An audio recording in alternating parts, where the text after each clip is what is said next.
Bakit palagi na lang ang mga nanay ang may kasalanan? Nauntog yung anak mo, hindi mo kasi binabantayan. Nagkasakit yung anak mo, hindi mo kasi inaalagaan. Hindi marunong magbasa yung anak mo, hindi mo kasi tinuturuan. Ang kalat ng bahay, hindi ka kasi naglilinis. 'Di ba? Lahat na lang isinisisi sa nanay.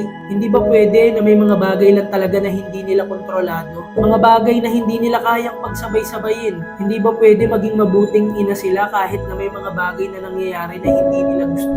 Kapag yung mga tatay nagbigay ng pera, ang tingin ng lipunan natin ay mabuting ama na agad sila. Pero kapag nanay ka, ang expectation sa'yo ng lahat dapat perpekto ka. Kasi kailangan mong maging superhero at magawa lahat ng bagay at minsan sabay-sabay pa. Mula sa pag-aasikaso ng almusal, tanghalian, hapunan, paglalaba, paglilinis, pagpapaligo ng mga bata, at pagiging mabuting ina. Kaya kapag may nangyaring hindi maganda, ang sisi agad ay sa nanay. Tao din sila, napapagod. Tao din sila na nagkakamali at natututo. Tanggap ng mga nanay na hindi sila perfect. At masakit rin sa kanila kapag may mga hindi magandang nangyari. Lalong hindi rin naman nila yung gusto. Pero kung isisisi sa kanila lahat, ibang usapan na yun. Sa mga tatay naman, kung concerned talaga kayo, tumulong kayo sa paraan na kaya ninyo. Kaya nagpapasalamat ako sa lahat ng taong nakakaintindi at nakaka-appreciate sa lahat ng mga ginagawa ng mga